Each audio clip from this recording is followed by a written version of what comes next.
Hello guys, welcome back to another video. तो ये कुछ अलग वीडियो रहने वाला है, ये कोई स्टॉक का रिकमेंडेशन नहीं रहने वाला है। तो आप लोग थंबनेल और टाइटल पढ़ के तो समझ गए होंगे कि जैसे आप लोग देख रहे थे कि कुछ दिनों से, आज तो नहीं था, आज मार्केट ऑलमोस्ट पॉजिटिव ही था।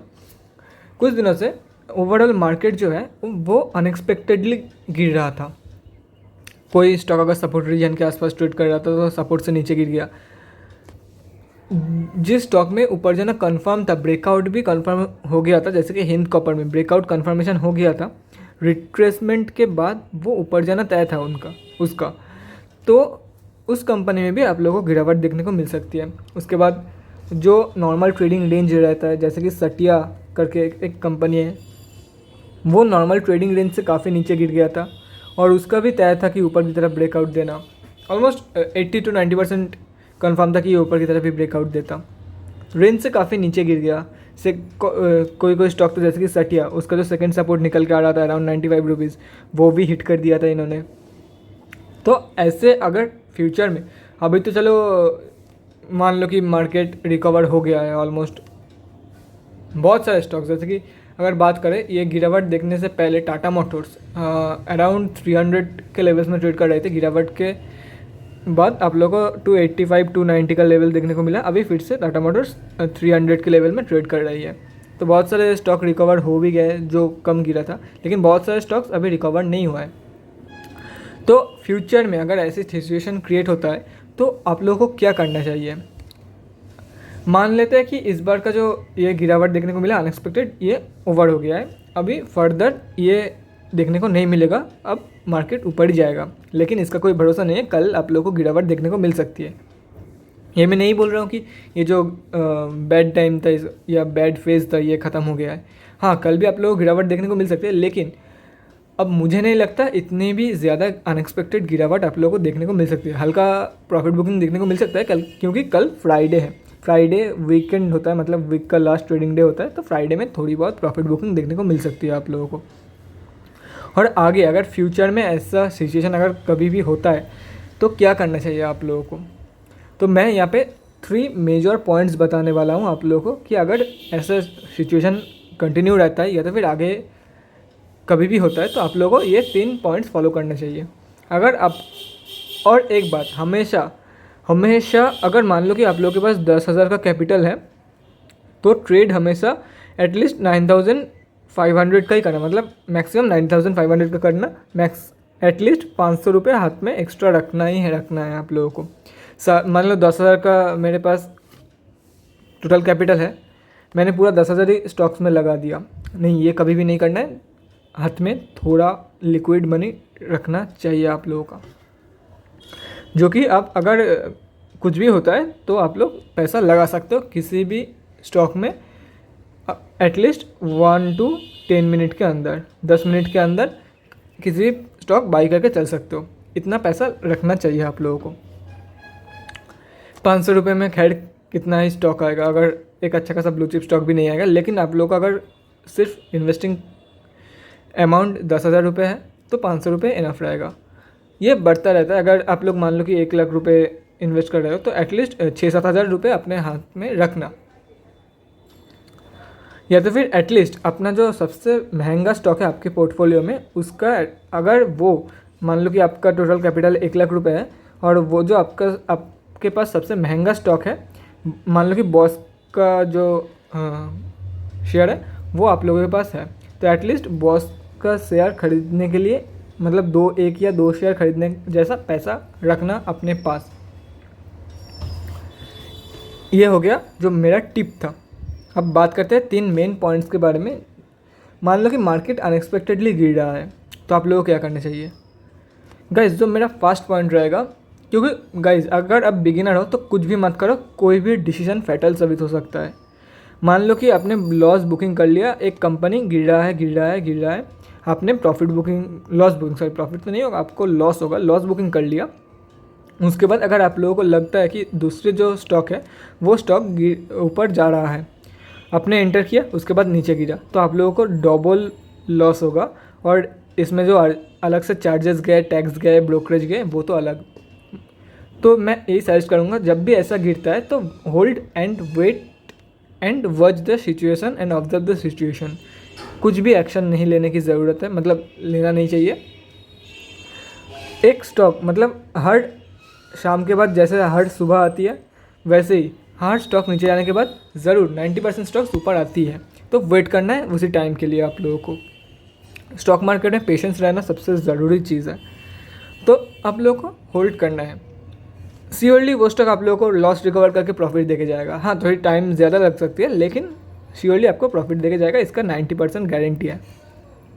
अगर आप लोगों ने फंडामेंटली एकदम ही बेकार स्टॉक में पैसा नहीं लगाया होगा तो।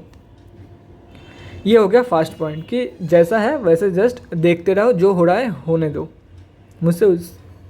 मुझे उससे कोई फ़र्क नहीं पड़ता। अब हो गया फर्स्ट पॉइंट। अब बात करते हैं सेकेंड पॉइंट के बारे में। सेकेंड पॉइंट में क्या आता है कि अगर आप लोगों के पास, जैसा कि मैंने वीडियो के स्टार्टिंग में बताया कि आप लोगों के पास थोड़ा बहुत स्पेयर पैसा रहना ज़रूरी है, लिक्विड मनी, जैसे कि अब जिससे कि आप कभी भी स्टॉक खरीद सकते हो कोई भी एक्सट्रीम सिचुएशन पे। या तो फिर अगर आप लोगों ने देखा कि एक कंपनी ब्रेकआउट दे रहा है, कुछ भी करने के लिए थोड़ी बहुत पैसा रखना हाथ में ज़रूरी है, क्योंकि कुछ भी खरीद सकते हो आप लोग। मान लो कि एक कंपनी में ब्रेकआउट हो गया, तो ये सबसे वर्स्ट कंडीशन रहेगा। मतलब कंपनी में कोई, क्योंकि हर रोज़ कोई ना कोई कंपनी में ब्रेकआउट होता है, तो आप लोग अगर पैसा लगाना चाहते हो उसमें, उनके लिए ये फ़ंड को यूज़ कर सकते हो, लेकिन मैं रिकमेंड नहीं करूँगा उनके लिए यूज़ करने के लिए। मतलब एक ब्रेकआउट के टाइम खरीदने के लिए ये इमरजेंसी फ़ंड की तरह आप लोग यूज़ कर सकते हो। मान लो कि सब स्टॉक मार्केट में मेरा भी हर एक डिसीजन सही नहीं रहता है, मैं ये ट्रिक अप्लाई करता हूँ। आपका जो एक स्टॉक में मान लो आपने पैसा लगाया है, XYZ स्टॉक में आप लोगों ने पैसा लगाया है, XYZ स्टॉक जो ट्रेड कर रहा था, ब्रेकआउट पॉइंट था 95, ब्रेकआउट कन्फर्मेशन पॉइंट 95 प्लस था, और टारगेट था ऑलमोस्ट 105 या 109 रुपये के आसपास, 109 रुपये भी पकड़ के चलते हैं, 109 रुपीज़ के आसपास ब्रेकआउट इसका जो टारगेट निकल के आ रहा है। बाई चांस किसी वजह से ये कंपनी नीचे चला गया ऑलमोस्ट 80 to 75 का लेवल, 75 to 80 का लेवल ये कंपनी ने दिखा दिया। तो अब मुझे क्या करना चाहिए? मुझे लॉस बुकिंग करके निकल जाना चाहिए? नहीं, मैं यहीं से भी प्रॉफिट कमाऊँगा। जो मैंने एक्स्ट्रा फंड आप लोगों को रखने के लिए बोला था, वो यूज़ करके मैं इसका जो एवरेज ट्रेडेड प्राइस है, ATP जो एवरेज ट्रेडेड प्राइस, वो कम कर लूँगा। अगर स्टॉक मान लो मैंने 75 में बाई किया, तो अगर स्टॉक मुझे 85 और 90 मेरा एंट्री पॉइंट से भी नीचे ट्रेड करता है, फिर भी मैं प्रॉफिट बुक करके निकल सकता हूँ स्टॉक में से। लॉस मेकिंग स्टॉक में से भी मैं प्रॉफिट बुकिंग करके निकल सकता हूँ, अगर मैं एवरेज ट्रेडेड प्राइस कम कर दूँ स्टॉक को फिर से ह्यूज क्वांटिटी में बाई करके। इसीलिए मैं बोलता हूँ कि हमेशा एक एक्स्ट्रा लिक्विड अमाउंट अपने पास रखना ऑब्वियसली चाहिए। वो हाँ, आपका ओवरऑल पोर्टफोलियो ग्रीन में है और आप लोगों को लग रहा है कि एक ही या 2 दिन में किसी स्टॉक का प्रॉफिट बुकिंग कर सकते हो, तो ही जो इमरजेंसी फंड है वो किसी और ब्रेकआउट के टाइम पे शेयर बाई करने के लिए रख सकते हो। अदरवाइज़ वो सिर्फ और सिर्फ रखना अगर आप लोगों ने किसी गलत डिसीजन लेके कोई गलत स्टॉक खरीद लिया हो, तो वो एवरेज आउट करने के लिए वो हमेशा रखना अपने पास। और अगर आप लोग ब्लू चिप में ज़्यादा से ज़्यादा ब्लू चिप में ट्रेड करते हो तो इतना ज़्यादा कुछ खास इसकी ज़रूरत नहीं पड़ेगी। लेकिन अगर आप लोग पेनी में ट्रेड करते हो, ये आप लोगों को कोई नहीं बताएगा फ्री में। मेरा जो दोस्त है, मतलब मेरा जो ट्रेडिंग कम्युनिटी है, उनमें 90% लोग इमरजेंसी फ़ंड रखते हैं हाथ में। और अगर कोई पेनी स्टॉक में मान लो कि देखो, अगर कोई भी 100% गारंटी देता है ना कि ये स्टॉक ऊपर जाएगा, ये नीचे जाएगा, नहीं हो सकता। इधर वो चीट कर रहा है या तो फिर इनसाइडर ट्रेडिंग कर रहा है, हो ही नहीं सकता। मतलब 100% टाइम्स हर एक कंपनी में बोल देता है कि ये कभी नहीं हो सकता। अगर ज़्यादा से ज़्यादा 50 साल का भी एक्सपीरियंस ट्रेडर लोगे ना, वो भी गलत डिसीजन देगी। हाँ, कम होगा, 10 में से 9 या तो फिर 20 में से 19 डिसीजन वो सही देगा, लेकिन एक डिसीजन गलत होगा ही होगा। और उस एक डिसीजन को कवर करने के लिए वो जो इमरजेंसी फ़ंड है वो रखने के लिए मैं आप लोगों को बोला था। और आप लोग तो मतलब बिगिनर हो, मैं भी बिगिनर ही हूँ उतने एक्सपीरियंस के सामने, तो मैं ये इमरजेंसी फ़ंड रख देता हूँ। जो वॉलेट है आप लोग बोल सकते हो, उनमें मैं स्पेयर पड़ा रहता है। तो कभी भी अगर मैंने कोई गलत डिसीजन ले लिया तो एक्स्ट्रा क्वांटिटी बाई करके मैं अपना जो एवरेज ATP है, एवरेज ट्रेडेड प्राइस, वो कम करके प्रॉफिट बुकिंग करके निकल सकता हूँ। कभी बहुत बार होता है ये। हाल ही में मैंने एक स्टॉक में किया था जो कि था टाटा मोटर्स। टाटा मोटर्स अचानक से गिर गया था। मेरा जो ऊपर का एवरेज मतलब सॉरी गाइस क्या बोल रहा हूँ, जो पहले का एवरेज ट्रेडेड प्राइस था वो अराउंड 315 था। एक सेकंड मैं फ्रेश पेज में बोल दूँ। टाटा मोटर्स जब पहले ब्रेकआउट दिया था 356 तक गया, ऑलमोस्ट 359 तक गया शायद, तो तब मैं एंटर किया था 315 के लिए। मैं सोच रहा था कि 400 रुपये जब जाएगा तब मैं प्रॉफिट बुकिंग करूँगा, लेकिन नहीं गया, अचानक से गिर गया। वो गिर के 289 का लेवल दिखा दिया। तो मैंने क्या किया, अराउंड 291 के पास मुझे एंट्री मिला था, मतलब मैंने 290.85 के लेवल में मैंने बाई किया था, और एवरेज जो है 315 से मैंने गिरा के कर दिया था ऑलमोस्ट, आप लोग बोल सकते हो 299 पॉइंट समथिंग में कर दिया था मैंने। मतलब ह्यूज क्वांटिटी, डबल से भी ज़्यादा, इतना मतलब जितना क्वांटिटी यहाँ पे था उस डबल से भी ज़्यादा क्वांटिटी खरीद के मैंने 299 पे 299 पॉइंट ऑलमोस्ट आप लोग 300 रुपीज़ में बोल सकते हो। तो 306 तो कुछ दिन पहले ही टच किया था गिरने से पहले, तो 306 में मैंने एग्जिट करके निकल गया था प्रॉफिट कमा के। बहुत सारे जो ट्रेडर्स अभी भी ऊपर फंसे हुए हैं, लेकिन मैं इसीलिए हमेशा इमरजेंसी फंड रखता हूँ। पता नहीं कभी ज़रूरत पड़ जाए, कब ज़रूरत पड़ जाए, इसलिए मैं रखता हूँ, क्योंकि बहुत बड़े बड़े लॉसेस होने से ये मुझे बचाते हैं। बहुत बड़े बड़े, बहुत बार हुआ है ये। तो मैं जो लास्ट एक्सपीरियंस था मैं वो शेयर किया आप लोगों के साथ। अब 3 नंबर पॉइंट, अगर आप लोगों के पास एक्स्ट्रा कैश है तो कुछ ब्लू चिप कंपनी में, ब्लू चिप हो गया, स्मॉल कैप हो गया, स्मॉल कैप जितना हो सके अवॉइड करना, लार्ज कैप और मिड कैप में ही ज़्यादा फोकस करना, और मैक्सिमम टू मैक्सिमम फोकस आप लोगों को ब्लू चिप में ही रहना चाहिए। लार्ज कैप और mid cap, normal large cap और मिड कैप स्टॉक बाद में देखना। अगर कोई ब्लू चिप स्टॉक आप लोगों को लग रहा है कि सस्ते में मिल रहा है तो बाई कर लो। जो एक्स्ट्रा पैसा है, मतलब जो इमरजेंसी फंड वो नहीं है, अगर आप लोगों के पास एक्स्ट्रा पैसा है, इमरजेंसी फंड को छोड़ के अगर आप लोगों के पास एक्स्ट्रा पैसा है, पैसा पड़ा हुआ है, तो आप लोग बड़े बड़े ब्लू चिप स्टॉक्स में अच्छे खासे एंट्री बना सकते हो और अच्छे खासे प्रॉफिट भी कमा सकते हो कुछ ही टाइम के अंदर। क्योंकि मार्केट गिरता जल्दी है, लेकिन रिकवर होने में टाइम भी लगता है। लेकिन जब रिकवर होता है ना, जहाँ से गिरा है उसके ऊपर जाता है मार्केट, टाइम लगता है। लेकिन इसलिए मैं बोल रहा हूँ, अगर नीचे की तरफ आप लोगों के पास पैसा ही नहीं रहेगा तो आप लोग कैसे नीचे के लेवल में एंट्री कर पाओगे। तो कुछ पैसा रख देना इमरजेंसी फंड को छोड़ के एक्स्ट्रा। इमरजेंसी फंड को छोड़ के, इमरजेंसी फंड भी ये नहीं है कि इमरजेंसी फंड भी मैंने ब्लू चिप स्टॉक में अच्छे पोजीशन के लिए लगा दिया, नहीं गाइस। इमरजेंसी फंड हमेशा एक रखना ही चाहिए। एटलीस्ट ये रूल बना लेना कि जो टोटल पोर्टफोलियो है उसका 5% इमरजेंसी फंड रहेगा, 2%, 1%, जैसे आप लोग ठीक समझे। अगर आप लोग ब्लू चिप स्टॉक में ट्रेड करते हो तो एटलीस्ट आप लोग 5% रख सकते हो। जो लोग maximum to maximum penny stock, small cap stock में ट्रेड करते हैं, वो लोग एटलीस्ट 10% रख सकते हैं इमरजेंसी फंड। इसलिए मैं बोल रहा हूँ हमेशा इमरजेंसी फंड रखना और कुछ एक्स्ट्रा पैसा हाथ में रखना, क्योंकि अगर मार्केट गिरने लगा तो आप लोग कोई भी ब्लू चिप स्टॉक में एक अच्छा खासा अपना पोजीशन बना सकते हो और अच्छा खासा गेन कर सकते हो आप लोग।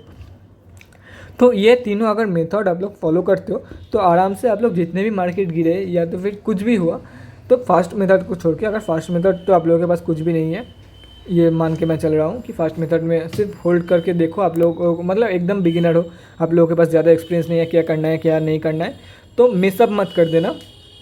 हाँ कि हाँ मेरे पास तो बहुत ज़्यादा पैसा है, तो आप लोग ये कर सकते हो। अगर मेरे पास पैसा नहीं है और मैं एक्सपीरियंस्ड भी नहीं हूँ, मैं बिगिनर हूँ, मेरे पास इमरजेंसी फंड भी नहीं है, तो गाइस जस्ट रुको और वेट करो, सुबह होने के लिए वेट करो। अभी रात हुआ है, सुबह तक वेट कर जाओ। मतलब अभी लॉस, अभी स्टॉक्स नीचे गिर रहा है, जब ऊपर जाए तब तक वेट करो। आप लोगों के पास कोई ऑप्शन नहीं है। ये अगर सबसे ज़्यादा मतलब बहुत ही ज़्यादा बिगिनर हो आप लोग, मतलब अभी स्टॉक मार्केट में एंटर किया हो, 1 साल से भी ज़्यादा, 1 साल से भी कम है आप लोगों का एक्सपीरियंस, तो ही फर्स्ट वाला पॉइंट यूज़ करना। नहीं तो अगर कुछ भी अगर एकदम बिगिनर हो तो भी कोई भी अच्छे एक ब्लू चिप कंपनी को देख के इन्वेस्ट कर देना अगर आप लोगों के पास पैसा रहता है। तो बहुत सारे लोगों बिगिनर से मैं मिलता हूँ कि वो जो अपना पूरा फंड है वो ट्रेडिंग में लगा देता है। मान लो कि उनके पास 15,000 रुपये है, तो 15,000 का पूरा स्टॉक्स खरीद लिया, अब बचा हुआ है सिर्फ 50 रुपये 100 रुपये उनके पास बचा हुआ है। ये नहीं करना है, एटलीस्ट एक अमाउंट रखना है आप लोगों के पास। ये तो 100 रुपये इसका इमरजेंसी फंड भी नहीं होगा, इसका इमरजेंसी फंड एटलीस्ट 150 रुपये होगा, एटलीस्ट, सॉरी 150 रुपये नहीं, 1500 रुपये होगा इसका इमरजेंसी फंड। जो 15,000 का ट्रेड कर रहा है, अगर पेनी स्टॉक में ट्रेड कर रहे हो तो एटलीस्ट 1500 उसका इमरजेंसी फंड रहना चाहिए। अगर इसके ऊपर भी अगर आप लोगों के पास एक्स्ट्रा कैश है तो ही ये जो गुड एंट्री वाला पॉइंट है उनमें एंटर करना। तो एक बार फिर से देख लेते हैं, अगर ज़्यादा बिगिनर हो तो होल्ड करो और मार्केट को देखो कि क्या हो रहा है, एक्सपीरियंस गैदर करने की कोशिश करो, कुछ सीखो उनसे। अगर आप लोगों के पास सिर्फ कम पैसा बचा हुआ है तो जो जो कंपनी में आप लोग इन्वेस्ट किए हो उसी कंपनी में फिर से इन्वेस्ट करके जो एवरेज ट्रेड प्राइस है, एवरेज ट्रेडेड प्राइस, वो डाउन कर लो और प्रॉफिट बुकिंग करके निकल जाओ। अगर आप लोगों के पास एक्स्ट्रा पैसा है, मतलब 10% से जो टोटल पोर्टफोलियो है उसके 10% से भी ज़्यादा पैसा है आप लोगों के पास, तो ब्लू चिप कंपनी में, ब्लू चिप स्टॉक्स में अच्छा खासा होल्डिंग बना के चल सकते हो फॉर लॉन्ग टर्म प्रॉफिट्स।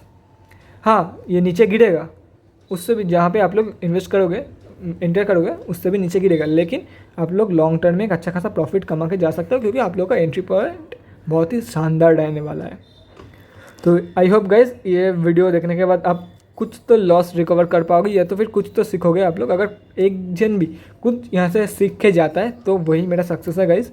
तो चलिए गाइज, आज के वीडियो के लिए इतना ही। इसके बाद 2 स्टॉक्स के वीडियो आने वाले हैं, तो गाइज वो ज़रूर देखना मत भूलना। वो देखना, वो सॉरी गाइज मैं फंबल मार रहा हूँ, वो वीडियोस देखना मत भूलना गाइज। आज के वीडियो के लिए इतना ही, अगले वीडियो में मिलते हैं guys. Thanks for watching and till then bye, thank you.